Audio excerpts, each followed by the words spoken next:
ಈಗ ನಮ್ಮ ಕಾಲೇಜಿನ ಉಪನ್ಯಾಸಕರಾದ ಸಮಾಜಶಾಸ್ತ್ರ ವಿಭಾಗದ ಉಪನ್ಯಾಸಕರಾದಂಥ ರವೀಂದ್ರ ಮುದ್ದವ್ಯಾಸ ಅವರು ಸಹಿತ ತಮ್ಮ ಅನಿಸಿಕೆಯನ್ನು ಹೇಳಬೇಕಾಗಿ ಅವರಲ್ಲಿ ವಿನಂತಿಸ್ಕೊಳ್ತಾ ಇದ್ದಾರೆ. ಅಸ್ಥಿರ ಶಿಕ್ಷಣ ಎಂಬುದು ಸ್ಥಿರ ಸ್ಥಿರ ಅಸ್ಥಿರ ಮಧ್ಯದ ಅಂತರವೇ ಕಾಣಾದ್ರೀಶ್ವರ. ಎಲ್ಲಾದರೂ ಇರು ಎಂತಾದರೂ ಇರು ಕಲಿಸಿದ ಗುರು ನೆನಪಿಸುವಂತೆವು. ಹೇಗೆ ಇರು ಎಂತೆ ಇರು ಗುರು ಕಂಡೊಡನೆ ಮುಗುಳನಿಗೆ ಬೀರುವಂಥ ಗುಣ ನಿನ್ನದಾಗದೆ. ಇಂದಿನ ಕಾರ್ಯಕ್ರಮ ಸಾರ್ವಜನಿಕ ಶಿಕ್ಷಣ ಇಲಾಖೆ ಸರ್ಕಾರಿ ಪ್ರಥಮ ದರ್ಜೆ ಕಾಲೇಜು ಇಂಡಿ ಕ್ರೀಡಾ ಮತ್ತು ಸಾಂಸ್ಕೃತಿಕ ಇತರೆ ಚಟುವಟಿಕೆ ಸಮಾರೋಪ ಸಮಾರಂಭ ಮತ್ತು BA BCom ಅಂತಿಮೋತ್ಸವದ ವಿದ್ಯಾರ್ಥಿಗಳ ಬೀಳ್ಕೊಡುವ ಸಮಾರಂಭ. ಈ ಕಾರ್ಯಕ್ರಮಕ್ಕೆ ಮುಖ್ಯ ಅತಿಥಿಯವರಾದಂಥ ಅಲ್ಲಾಬಕ್ಷ ವಾಲಿಕರ್ ಸಾಹೇಬ್ರೆ, ಇನ್ನೂರು ಅತಿಥಿಯಾದಂಥ ಮಂಜುನಾಥ್ ಜನಗೊಂಡ ಸಾಹೇಬ್ರೆ, ಹಾಗೂ ನನ್ನ ಕಾಲೇಜಿನ ಕೇಂದ್ರ ಬಿಂದು ಮತ್ತು ಈ ನಮ್ಮ ಕಾರ್ಯಕ್ರಮದ ಅಧ್ಯಕ್ಷರಾದಂಥ ರಮೇಶ್ ಸರ್ ಅವರೇ, ಹಾಗೂ ನಮ್ಮ ಗ್ರಂಥಪಾಲಕರೇ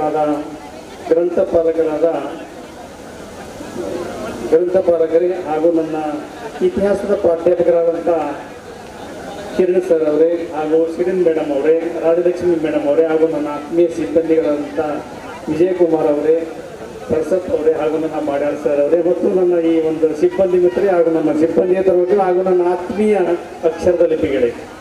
ಈ ಸತಿ ನಾನು BA ಮತ್ತು BCom ವರ್ಗದ ವಿದ್ಯಾರ್ಥಿಗಳಿಗೆ 2 ಸಂದೇಶಗಳನ್ನು ಕೊಡ್ತಾ ಇದ್ದೀನಿ.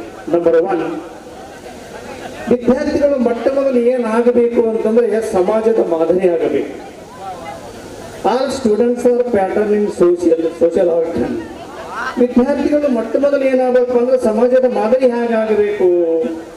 ವಿದ್ಯಾರ್ಥಿಗಳು ಎಲ್ಲರಿಂದ respect is main important for that organ. ವಿದ್ಯಾರ್ಥಿಗಳಲ್ಲಿ ಗುರುವಿನ ಬಗ್ಗೆ ಶ್ರದ್ಧೆ ಗೌರವ ಭಾಳ ಇಂಪಾರ್ಟೆಂಟ್. ಓದು ಒಕ್ಕಾಲು ಬುದ್ಧಿ ಮುಕ್ಕಾಲು.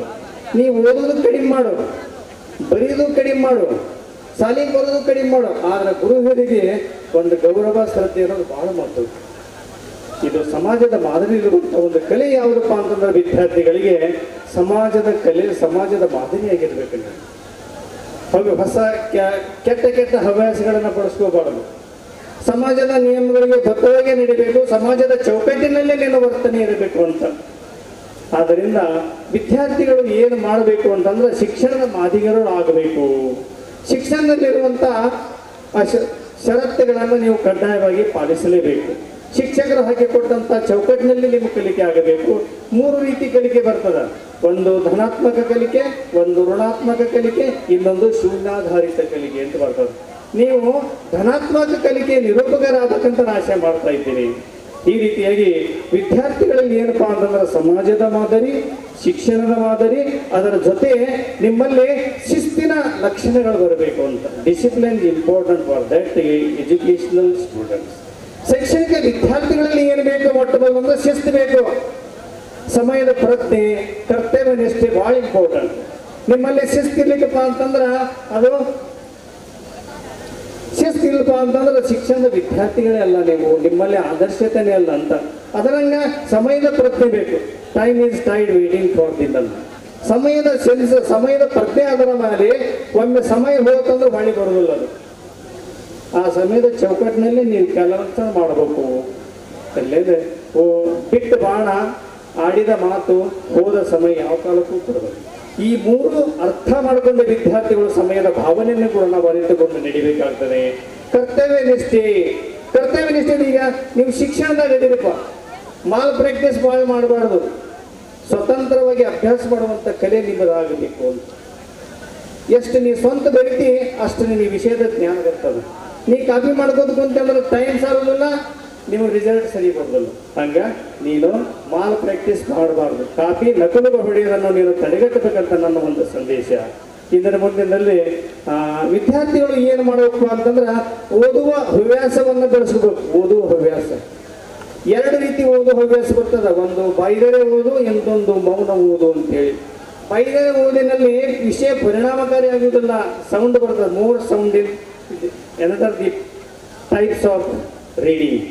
ಓದಿನಲ್ಲಿ ಏನಪ್ಪಾ ಅಂದ್ರೆ ಮೌನ ಓದಬೇಕು. ನೀವು ಮೌನ ನಿಧಾನವಾಗಿ ಸರಳಾಗಿ ಶಾಂತತೆಯಿಂದ ಓದುವಂತ ವ್ಯವಸ್ಥೆ ನಿನ್ನಲ್ಲಿತ್ತಪ್ಪ ಅಂದ್ರೆ ವಿಷಯದ ಪಾಂಡಿತ್ಯ ನಿನಗೆ ಬೆಳೀತದ.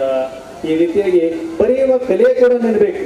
Writing is perfect, reading is full man. Writing ಏನಪ್ಪ, ಬರವಣಿಗೆ ಹೆಂಗಿರ್ಬೇಕು, ನಿಂದು ಸರಳಾಗಿ ಶುದ್ಧಾಗಿ ಚಂದಗೆ ವ್ಯಾಖ್ಯಾನವಾಗಿ ಬರಿಬೇಕಾಗ್ತದ.